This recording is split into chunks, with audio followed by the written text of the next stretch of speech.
Hey Zach, you ever wonder why people don't go Halloween caroling? I mean, you're already walking door to door anyway.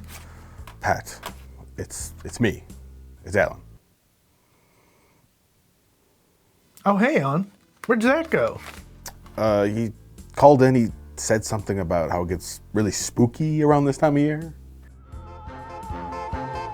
I hate this place.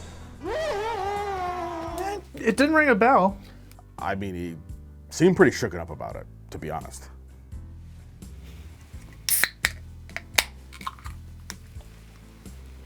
So, what do you guys do? You just take requests for terrible songs?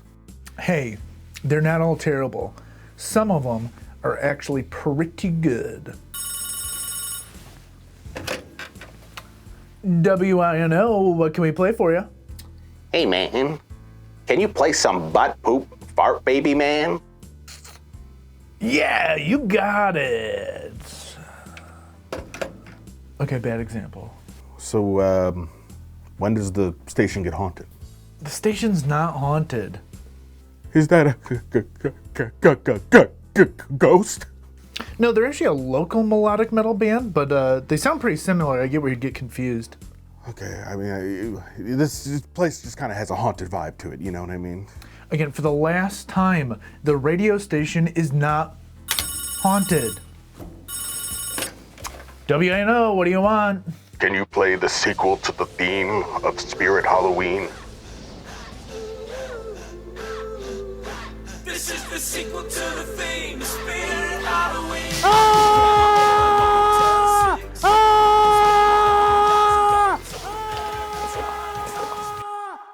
The internet has given us access to more music than ever before.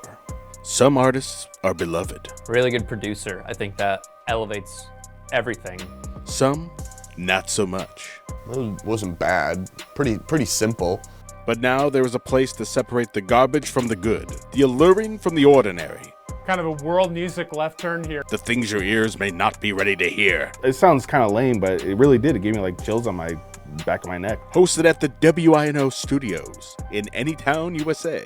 This is Z-Sides.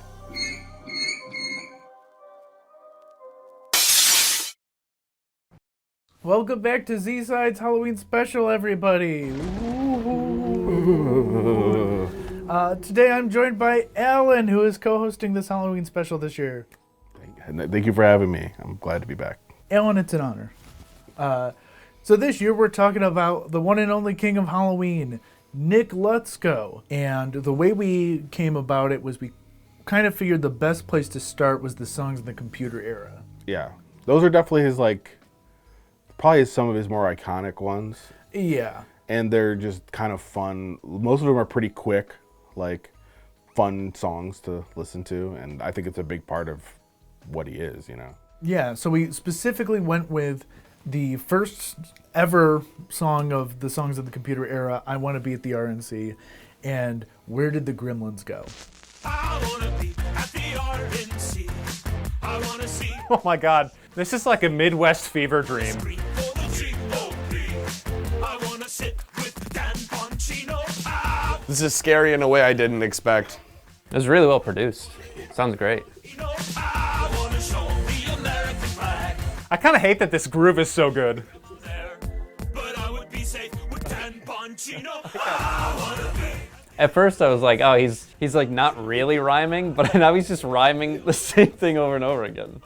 I will also say the double kick drum in each ear makes it so hard for me to concentrate on the lyrics.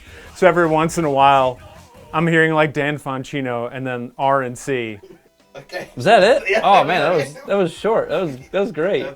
For what it was, I think the length was appropriate. I'm glad that didn't turn into a 4-minute feature. So I'm assuming it's about the Republican National Convention. Yeah. Cool. Yeah, I think it's funny of I don't know what to call it, that what's that movie that Taika Waititi did about Oh, yeah. Jojo Rabbit. Yeah, it's that sort of parody. I'm down with the cause or whatever. What was the name Dan Dan Bongino? Who is that? I don't know who Dan Bongino is, and I feel like that's relevant information. So Dan Bongino at the time was a conservative talk show host. Makes sense. He is now the deputy director of the FBI. Right. Is this the part of the video where you put Z-Side does not condone the messaging of this song? Problem is we do. Oh, okay. We do condone this message. It wasn't bad. Pretty simple. Felt a little garage bandy, if I'm being honest. The message was interesting, for sure. I really connected with his desire to go to a political national convention. Maybe not one would not have been my choice. Paralyzed nation, sick and depressed. Nice organ. It's a really nice organ sound. This is reminding me of a band called Cold War Kids. I don't know if you guys ever heard of them. So this is kind of starting like Tyler Childers' gospel album, which tells me this is going to take a right turn really fast here. Okay, yep. So tell me, where did the Gremlins go? Oh my God. We could have had Gremlins 4, Gremlins 5. Instead we got 14 land before times. So we kind of started off gospel, now it's kind of like 80s. Gremlins 7. Instead we got COVID and 9/11. Okay, there it is. Oh my God. Relevant information, but I've never seen Gremlins, and I should. You know, there's so many crossovers, I feel like, now. I am curious what the Gremlins spin-offs that we could have had, you know? Gremlins Take Manhattan. Production value's pretty good. I mean, I don't know what you guys are looking at, but We're going to cut you off because it's just another chorus. And we've got a lot to cover. What do you think? I think I want to listen to the chorus. I think this is actually great. I think this is exactly what creativity should be. This is someone who has an opinion, and like I love that he took the time to make a whole song about it because it's hysterical and it's awesome. And I love in this alternative universe we have a Gremlins 5, 6, 7, but no 9/11. I think that is like that's the world he wants to make. That's the world he wants to be in. It's inherently goofy of being like, oh, wouldn't it be funny if we had, because like, I don't know who's watching Gremlins 2 and like, yeah, we need more of this. I was not expecting that. I was kind of thinking like, okay, maybe we're, going in one direction with kind of like the gospel open, and then that really got into like some 80s floor music. That was pretty fun. I would like to see Goblins versus Hobos. Is that what it was? Gremlins versus. Okay. I was too big. Yeah, Gremlins versus Hobos. That'd be intriguing. Not to burst your bubble, it was Gremlins versus Home Alone. Yeah. Oh, okay, that makes more sense. I called it garage bandy, but like that isn't necessarily a bad thing. Like for what it is, like he wanted to make something fun and enjoyable to listen to, and like he wanted people to get a kick out of it. And I'm someone who has a deep appreciation for both parody and comedy music. So I think that this guy's killing it. I could have used more organ. I really liked that at the beginning, and then it kind of went away. But that was fun. Production also could have used, a different section in there to mix things up. But like that's a good dance floor tune. That's fun. As goofy as the song is, he did touch on, we do get a lot of, rehashes and repeats of everything. Give people a rehash of like what they want, Gremlins 3. Gremlins 3. I think he got up to Gremlins 6. He was ambitious. You could say Gremlins Hobgoblins could be Gremlins 3. No, we're not going to do that. What I didn't expect was there was an uncertainty with I Want to Be at the RNC with a few of them where they thought he might have actually wanted to be at the RNC. Yeah. I've noticed that too. Like they were almost not sure if it was a joke or not. Like, to be fair, we weren't showing them the visuals. The visuals definitely helped. Yeah, because we did show Dan, because he wanted to listen to it again. Yeah, he needed another pass, so we're like, well, I guess you get to see Dan Bongino in his glory. And I think when he saw it, he's like, okay, I get it. The sweat, the super close-up webcam, the wood paneling. He's definitely in his basement, just like filming these videos in Grandma's basement. Yeah, when you watch it for like 2 seconds, you're like, I know the character that this guy is trying to portray. You know, like you said, just like this like sweaty like conspiracy guy, like, you know, all up in your face about it. Yeah, and he does a good job of building that character all through the songs of the computer era. I really love The Ballad of Don Jr. That's a really good one.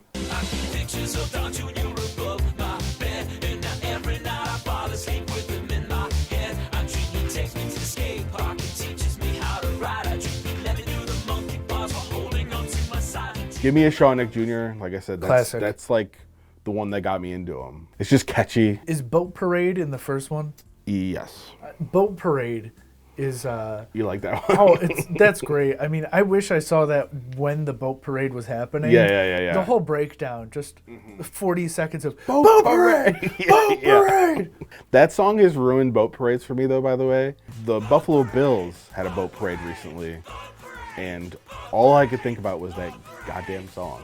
Like, it was like you know, I was just like, and I couldn't even tell anyone about it because no one would understand the reference. Like, it was one of those things. I remember, like, I saw the story, and I started like singing it, like boat parade, and someone was with me, and they were just like, huh? Like what are you talking about? And I'm like, you're like, Boat Parade. It was literally a moment with the Joker, you know, the Joker where he's like, and he just takes a drag. That is literally what it was. Yeah, Boat Parade's awesome. And then... And the motif of Boat Parade carries into some of the other songs. A few of them. He does that a lot, actually. Because, like, in the All I Want for Christmas is Pardon from the President. Yeah. He actually, like, does a motif from the Spirit Halloween song. The RNC, I think that comes up a couple times, doesn't it? Then he has a reprise of that as well.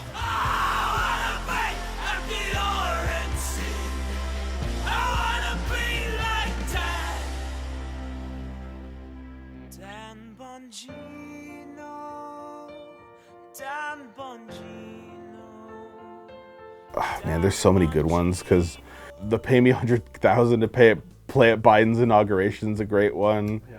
Joe Biden Wants to Take Your Meat is a good one. And I think this one's kind of underrated. I feel like people don't really bring it up. The Joe Rogan's podcast.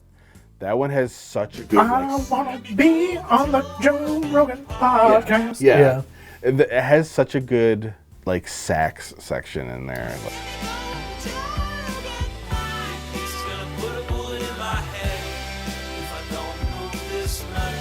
It's so good. That cowboy sax. We'll get there. Yeah. It's worth, like, listening to both parts of this era because they're pretty quick, honestly. You could listen to it in like 30 minutes maybe. Like, so being a music show primarily, we always, you know, are like, oh yeah, the music. I will say, watch all of it. Yeah. I mean, watch Nick's video catalog is incredible. Yeah. I mean, I still listen to the songs like in the car. They're fun driving tunes. A few of them are good family sing-alongs. Not all of them. But a few are good family sing-alongs. And the first experience should be watching. Yeah, I would agree with you. Like, when he writes a song, he must think, like, how is this going to fit into the video? He's forward-thinking like that. Yeah. Like, he thinks of it as a whole project. And it shows, because you kind of see, like, a story that he builds as you're watching them all. Like, he has stuff in mind. The world building in the songs of the computer era is crazy. Yeah. He probably was just kind of making it up as he went. And he sort of started realizing, like, oh, this is kind of funny. I could, like, do this or I'll add this to it. Like, he kind of, based on what was happening in the real world, he used that to help build the story. Like, the Christmas song, Pardon from the President. At that point, Trump was partying to a bunch of people before he left. And he was like, oh, I could make this part of my bit. Coming out of Songs on the Computer, he made the theme for Spirit Halloween. This is the theme for Spirit Halloween. Can't stop screaming. Here's the thing about I feel like I've heard this one actually. I don't know how or why. Immediately, this one, like, I can see how he started in commercial and then has kind of transitioned over. This is the theme for Spirit Halloween. Oh, Alan wore the right hat for this one. I feel like he got distracted one day at work and just made this, to be honest. They called me up and said they need a new theme song. $1,000 for 100 retweets. I said, okay. Is this a true story? Because if it's a true story, it's even better. I feel like I've seen Spirit Halloween commercials that are lacking the song. Links with every business. Jeff Bezos killed. Jeff Bezos murdered Barnes and Noble. Jeff Bezos He did. That was tragic. Wait, wasn't it Borders, not Barnes & Noble? Jeff Bezos murdered Toys R Us, but Halloween is almost here. Man, if you're a Z-Sides fan, you got to be an anti-capitalist at this point, right? That's me at every single social gathering where we're talking about something innocent enough and it just turns into like an anti-capitalist rant. You know, there's more suicides in January, and there's less Halloween stores in January. Coincidence? It was fun. It was pleasant. It was good. In terms of a song that I would like listen to regularly, you know, it's a little kitschy. You know, whether the story was true where Spirit Halloween approached him, or if he was like, I'm just gonna like make this and try and get a brand deal, it works really well in that sort of genre. The important question, did Spirit Halloween in fact use this as their theme song? Do we know this? That'd be a travesty if they didn't. I'm imagining he didn't get the brand deals, seeing as I think even if Spirit Halloween was like, yeah, we like this, I think just saying that it's the official anthem for Spirit Halloween over and over and over again is probably not what they were looking for, and probably not the Bezos attack. Well, bustle in. Yeah, so Zach, we're actually gonna pull the rug out on you. So Nick's entirely unauthorized Spirit Halloween theme song not only got licensed for use by Spirit Halloween, but they commissioned him to write 2 more themes for Spirit Halloween that they play regularly in their stores and on their hold line if you call them. No. Really? He earned that. Absolutely. Good for him. That's how you find a niche. That could be where I've heard it, because I have been to a Spirit Halloween in the past couple of years. If I walked into a Spirit Halloween store and I heard that song, I would be like, oh, this is catchy. And then as he gets into the Jeff Bezos stuff, I'd be like, what is going on? It would kind of really alter my shopping experience at that point.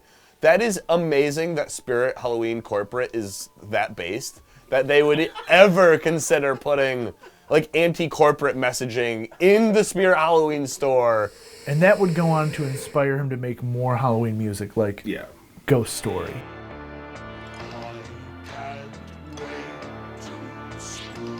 Is that a bulletproof vest? Oh no, that's he's translucent. I'm seeing the window behind him. Okay. Oh God, please no. It's the family from Cocomelon. Okay, I was about to say this. Oh Jesus. What's his animation budget? It's the family from Cocomelon. What the Oh God, please no. wait. As someone who's never seen Cocomelon, this is kind of crazy that like this is what people really like. Oh boy. Singing songs that sound like they were written by AI. Oh, nice, funny. I was like, I'm just not feeling this one. You just need to wait for the punch to kick in. This kind of reminds me like a Guillermo del Toro movie where the monster is the protagonist and the real human is the monster. Daddy jumping. Yes, yes, yes. Wow! This is a real nightmare. I mean, genuinely, the animation budget on this has to be insane. If I said the mom kind of looked like a Pixar mom, do the boys out there know what I'm talking about? Okay. More demented and yet I was hypnotized. This like verse part here is sick too, like the whatever the sound is on the right ear. Singing nursery rhymes from hell under this. Yeah, this is catchy as hell. That was incredible. Cocomelon hell, that's a whoever did the animation. I'm imagining there's no way that was in collaboration with Cocomelon. No. Okay, because I was like, No. after the Spirit Halloween thing, I was like, he's clearly got reach, but I can't imagine Cocomelon signing off on that one. His production value is really good. Haven't we all been haunted by a neighbor? That's kind of what that seems like. I think very specifically, as a dad, he had a kid, and he was like, oh, this is horrible. Not the kid part, the Cocomelon part. Oh, okay. This guy's a creative, and he clearly is very passionate, and he clearly puts a lot of time and effort. I mean, the choreography, the editing, the animation, dozens of hours went into that, I'm sure. In terms of what I've heard so far, that's the best song. It's got hooks, production-wise, writing-wise. Like I said, I think the chorus is really catchy. A well-built song, and again, there's something about like overemphasizing a joke. Like, oh, what if we made a song about how Cocomelon is like worse than a ghost? And that's a funny idea in and of itself. But if the song sucked, it'd be like, oh, okay, whatever.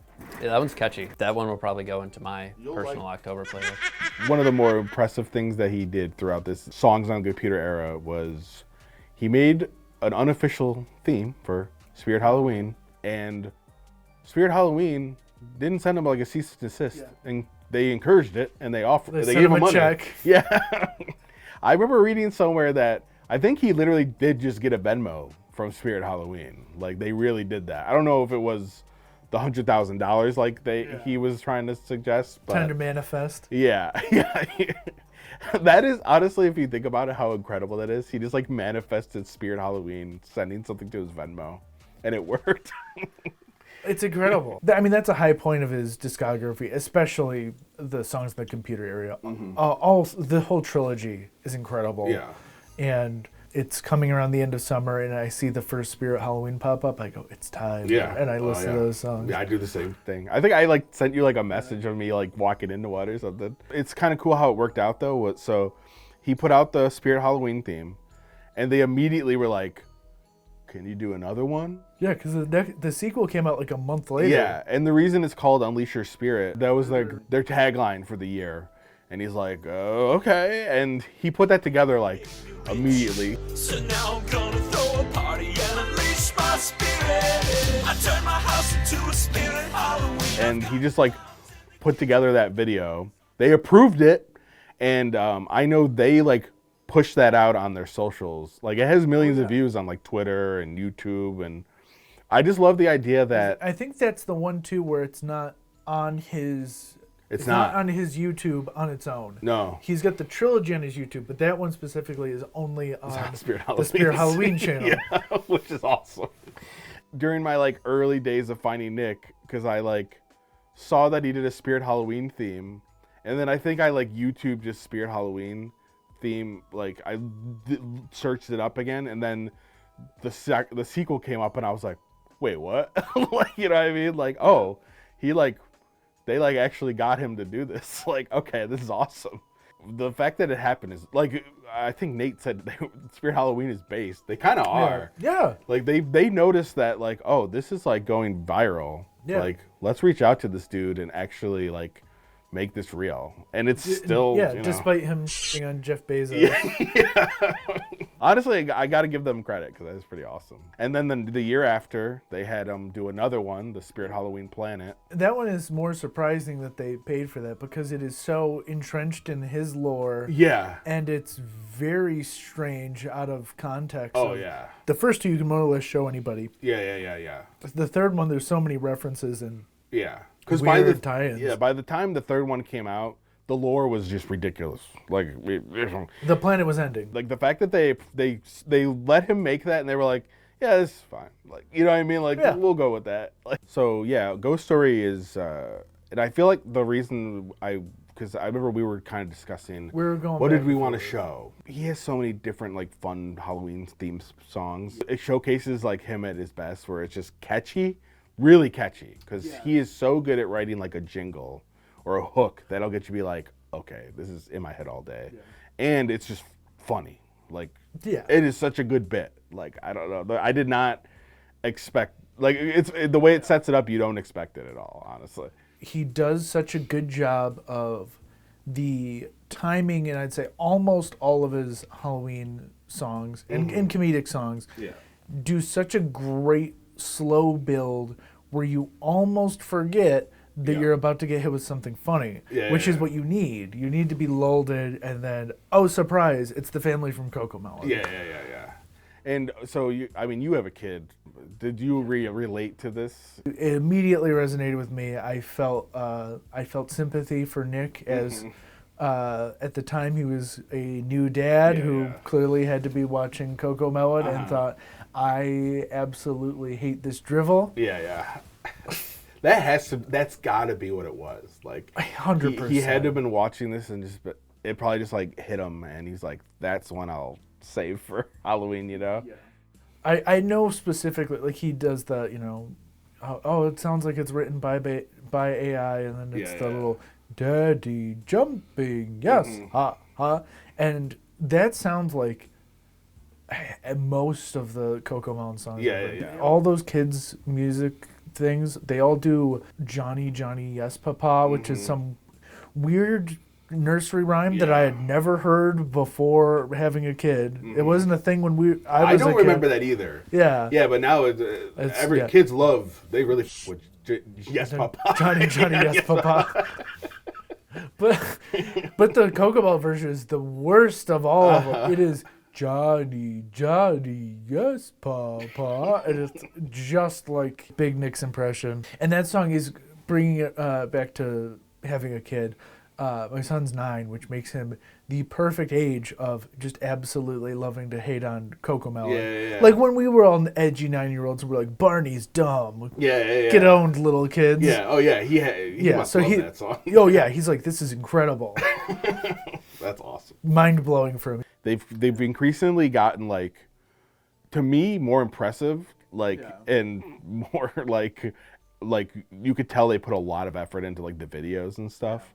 Because like last year, were some of my favorite ones, to be honest. Like the Normal Man, and I really like the Sega Genesis one. Yeah, Halloween Night. Yeah, that one is so good. Visually, that one's crazy too. Yeah. All the pixel art. We all got sucked into the singer. I was chilling with the homies. We were listening to the beggar. Now it's 5 p.m. Get the turn and chill. But he's sucking breezes and chills just like Lady in the Trail. The CGI models of the entire band. Mm-hmm. We get Desmond Dip. Yeah, that one is so funny to me because, like, if you were to come across that video not knowing a single thing, out of context, you'd be like, lost. "What is happening? Like, who are all these characters?" Because, like, the video assumes you know every bit of Nick Lutsko lore.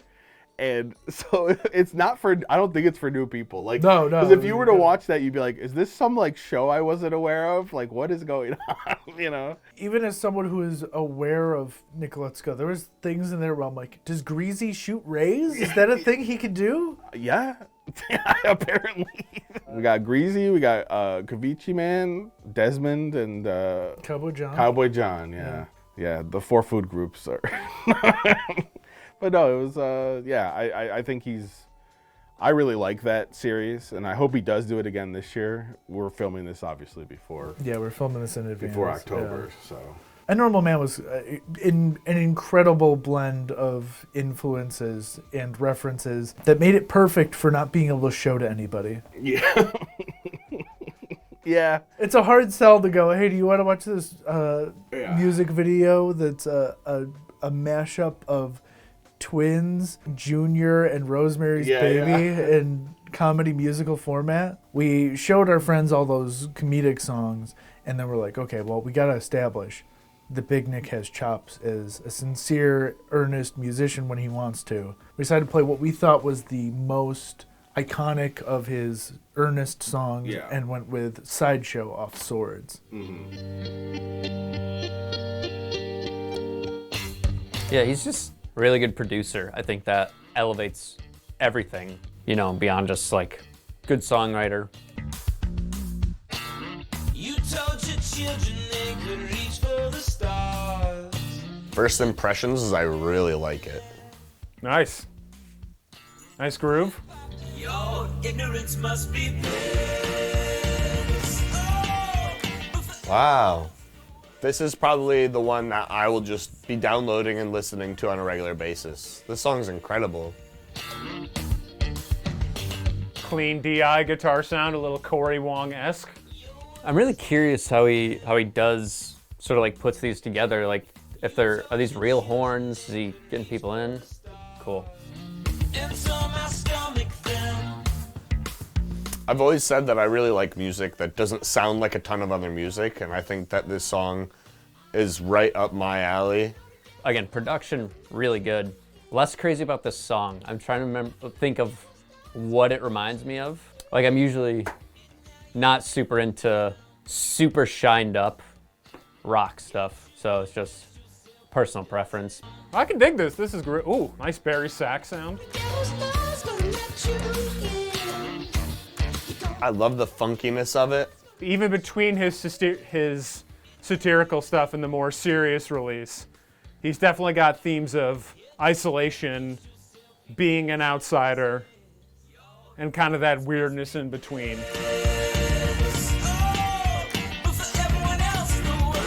I love his voice. I really like the lyrics. It's poetic. This outro part's pretty cool.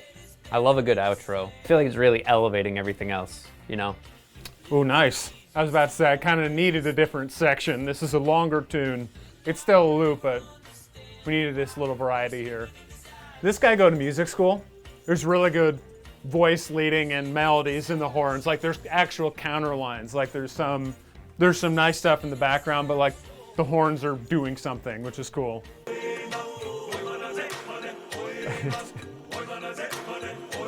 Is this like an African language, or is he just speaking gibberish? Either way, it's cool.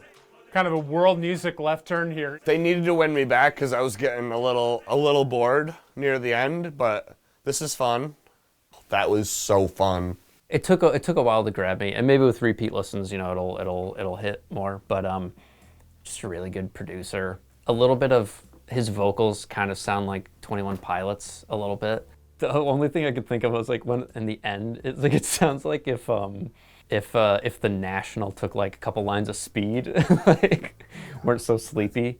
That was grooving. If I were to put on my music producer hat, I think he could have completed that musical thought in about 3:20 as opposed to 5:30. But that was really good.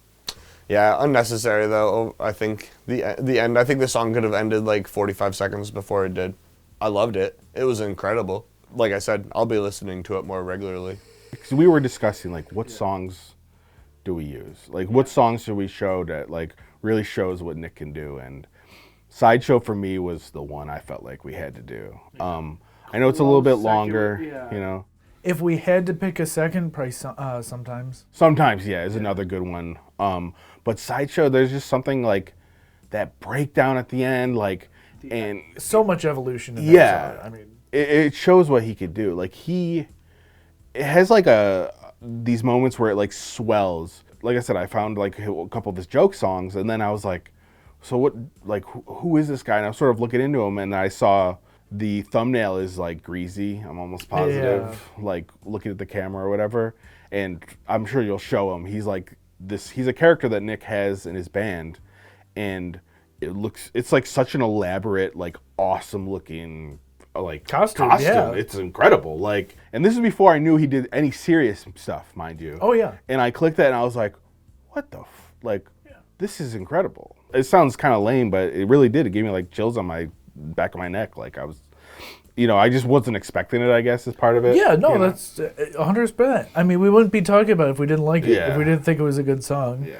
It takes his lyrical chops that he uses for comedy and really uses them more for edgy witticism. Yeah. I know he said recently that he feels that album is a bit too cynical. Yeah. I mean, it came get out in though. 2019. It was I think he probably goes through peaks and valleys of how he feels about the world. Yeah. And you could tell it shows through his music, I think, because you're right, that album for sure, and I see where he's coming from. Like, it has like a point of view, like, man, the world sucks right now, right? Yeah. I mean, that whole song is literally just like Listing bad stuff. But he's like, some people are able to just live with this, but not. It's hard for me, like. Well, I think also the point is very much, hey, you need to quit making us live at the Sideshow. Yeah. Like, we deserve it because we're here, but also, wake up. What are you doing? Yeah, like yeah. it's a call to everybody. Yeah. It's a call to people that are aware of what's going on. Hey, do something. And then people that are blissfully being unaware of, hey, wake up. It's not only like a really fun, like catchy, like just sonically like an amazing song. But the lyrics themselves too, like if you actually pay attention to them, you're like, oh my, this is like it's like a lot of meat to it, you know what I mean? And we had all of our friends sit there and for 5.5 minutes to listen to it, and they barely complained. Yeah, barely. No, nobody complained. They did say like, oh, I feel like it could have wrapped up sooner. Yeah. And, I don't know. I don't know. I guess like to me, those 5.5 minutes go by so quick. Yeah. You also don't listen to it in a chair with a camera in your face. Yeah, I think that's part of it. We're gonna blame the camera. Yeah. I think it shows how much of an artist he really is. Like, yeah. And even his new album that came out this year, Ends, is so good. Like I've been listening to it like crazy lately, and it's a fantastic album. I think it does a great job of reflecting his human growth and what has changed for him between Swords and Ends. Yeah, because I mean, realistically, he's been mostly doing his like funny stuff for like over half a decade, and then he finally got a chance to like do something serious again. I don't know if people just don't want to listen to his more serious stuff, because I saw some Q&A that he did where he said that like he is very proud of what he put out, and he should be, because it's incredible. Like, oh, this is good. Why did no one talk about this? Yeah. Well, we're talking about it, and hopefully we get a few hundred people to go check him out. Yeah. I mean, and was one of my main goals with this. He's an artist like for me for the past few years that through COVID, especially like those couple of years, like I was like looking forward to like his uploads, because he would do it like once a week or so, like maybe every couple of weeks, depending on like whenever there was something going on in the world, he somehow had like a song like ready to go. Like he was able that's part of what impresses me too, is like something would happen and he'd immediately have this amazing catchy song. And I was like, how did you come up with that quick? Yeah. Yeah. We were talking about the turnaround on Joker 2. Yup, Desmond is a Joker too. Him and Lady Gaga gonna make it rain. The announcement that it was going to have Lady Gaga and be a musical came out, and then it was like 30 hours later or something that he had a music video with CGI. Yeah. Lady Gaga and Desmond is the Joker. Like, how the hell? Like, did he? Like, it's amazing that he pulled that off. And it's funny in retrospect that video in retrospect's hilarious, because that movie sucked. Yeah. But yeah, no, it is. That is one of the things that's always impressed. I know and we were kind of talking off camera. He has like an amazing team, obviously. Yeah. That helps him with a lot of these projects, and they come out amazing. Oh yeah, I mean the music video for the Ends singles were incredible. Awesome. Emotional, reflecting the music and the funny music videos. They're still super well made, and comedy doesn't feel as crafted when it's working well. You're supposed to, it's catching you off guard so you're not like entrenched in it, versus something more emotionally driven where it's like, oh, it's more where you can like, pick apart the visuals more without ruining the magic. Yeah, no, for sure. Even his like more comedy stuff, he cares about what he's doing like a lot. And the whole run of videos that he's made for this newest album, they're incredible. Like, they're all so well crafted and made. Like the Reset video especially to me was like really cool, with all the different animators that he brought in. So how old were you when you realized that the album title isn't Swords, it's S-Words? Now, what's funny though is I recognize that all of them start with S. Yeah. But is that actually how he has it like stylized too? I don't think so. Okay. But it's if you think about it, it's like, that makes a lot of sense. And I know he's addressed it at one point that it's also S-Words. Okay. Yeah, this is what makes me laugh about a lot of his things. Like, if you don't keep up with a lot of this stuff, you'd be like, what is even? What are we doing here? Yeah. Like, why is that guy like a gremlin? What is this? Like, you know what I mean? Do we want to try and explain the lore? So we can't do a complete lore explainer. That'd be like 40 It'd be a whole minutes. video, yeah. So at one point, this was meant to be Alan's Nick Lutsko lore explainer, and then I think that just fizzled. It would have been too much. It would have been It's like it would have been a whole project. The first video is the I Want to Be at the RNC, kind of like a conservative, like psycho. It is his grandma's basement. And The Men Beneath the Stairs. The Men Beneath the Stairs. That's like the first. That's a big one. tease. And they need to eat meat, or they'll come out and Mafia, eat the world. dude, Big Nick's pizza. grandma's boyfriend. Yeah. All threatens to have big pizza Yes, off dude. Big Nick. So Desmond is the son of Gizmo and Jennifer Aniston. Yeah. Is it Gremlin Man the next thing that is pitched? I think so. Gremlins 3 Dawn of Desmond. Reality show House of D on TLC. Spoilers, everybody.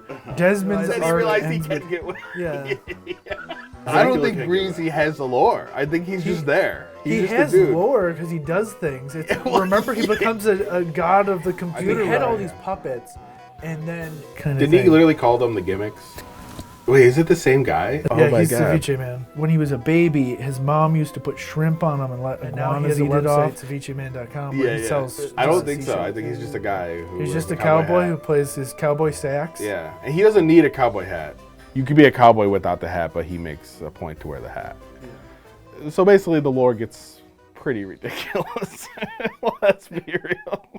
Even knowing all this, like, to us, it sounds insane. Are we hoping for a Songs on the Computer 3 era? I wouldn't hate it, but I don't know if he wants it. I don't think he wants it, but the world might need it. Yeah. Oh, I definitely agree. Like, I think we're at a point where we definitely need it. Because this is what brought him to do it before. So. Yeah, the world had to be a little not great to Yeah. make a Songs on the Computer happen. I think it's always important for me when I see someone who is truly talented making, comedic music to really highlight for the world. Like, no, it takes the same work that it takes to make enjoyable comedy music. Mm-hmm. You have to have a sincere musical backbone, or you cannot do one without the other. I think he's like proof of that. Yeah. That he's able to make such catchy music and have you laugh and think about things, and like even his funny stuff, I feel like he has a purpose to it too. Yeah. Like he definitely has a reason for why he's making it. Comedy is a good way to cope with how the world's going. And I feel like he's using it to the max. Like he knows how to use it. So anyone who's coming here into this video with some understanding of Nick, you probably know him from the comedy stuff. Mm-hmm. But again, we want to say, check out. He's got several sincere full-length albums that you should definitely listen to. I would check out his newest one, like for sure. Ends is so good, and then I think Swords and Ends are heads above the others. Yeah. But they're all worth a listen. He's an interesting artist, and I think everyone should give him a shot. And Nick, come through our area of New York when you're on tour next year. Yeah, we will have a packed club show for you. No doubt about it. This song stopped being scary like 20 loops ago. Yeah, they don't show you that part in horror movies where the family just gets fed up with the ghost's bullshit. Are you sure you can fix this or what? Not really. Last year, Zach was the one who busted the ghost. But let me try. Oh, how about this? Well, at least the music stopped. Yeah. Are we done with being haunted now? I guess so. Can you go flick on the circuit breaker? Yeah, give me 1 second.